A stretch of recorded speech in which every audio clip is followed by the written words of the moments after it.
What up, this is Rama Screen covering movies, TV, and entertainment, and here's my review of Hunter Killer.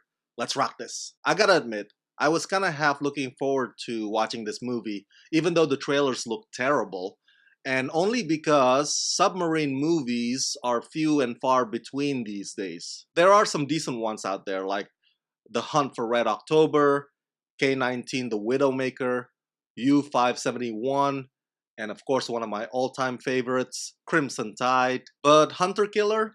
Well, let's just say that this movie doesn't entirely live up to its hype. Some parts are entertaining, but for the most part, this is a thriller for the easily amused. It wants to make you think like it's clever and intense, but it's actually superficial.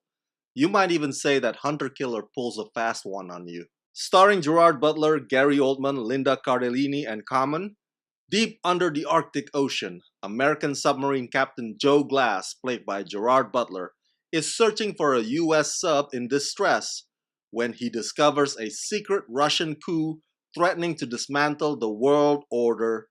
Captain Glass must assemble an elite group of Navy SEALs to rescue the kidnapped Russian president as his submarine sneaks through the enemy waters to stop World War III. By the way, before we move forward, just want to let you know that Hunter Killer is actor Michael Nickvis' final movie, or one of the last movies that he did before his sudden death last year. I was a huge fan of his work in Mission Impossible Ghost Protocol and the Swedish version of The Girl with the Dragon Tattoo.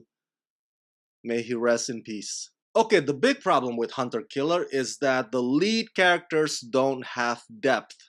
Especially Gary Oldman, who in this film is reduced to just one-liner shouting match. His character is here mainly to serve as some kind of a bureaucratic pain in the ass. It's really sad watching an Oscar winner like Gary be put in that position. But you can always tell whenever Gary Oldman does things just for the paychecks.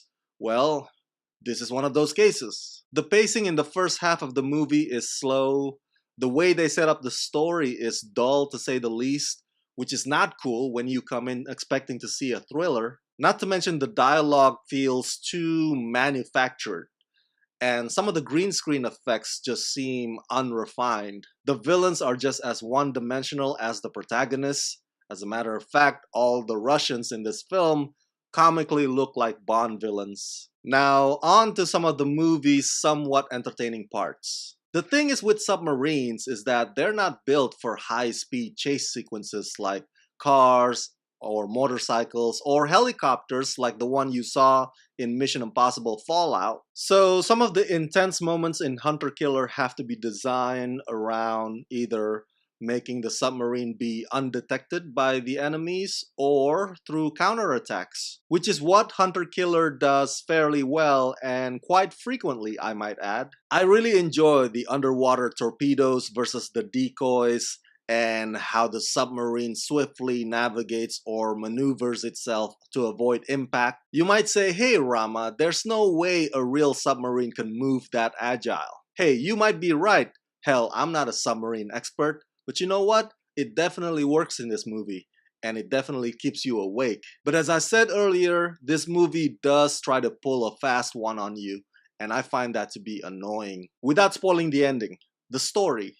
We are led to believe that Captain Joe Glass, Gerard Butler's character, will do anything to help keep his men or his crew alive. And yet, many of his decisions, including the climactic one, are based on mere chance. So for him to gamble on his crew's lives like that is so annoyingly out of character, which speaks to the script's inconsistency. On top of the fact that there's nothing clever about how they ultimately defeat their enemy, because they settle for a Michael Bay approach. But the rest of us who want something more intelligent will have to look elsewhere.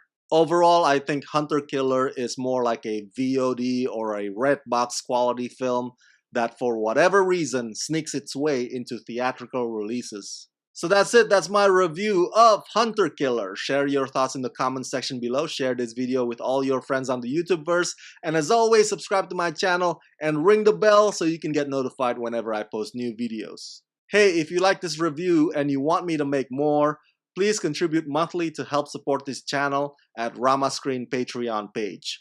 Become my patrons today at patreon.com/ramascreen. Let's rock this.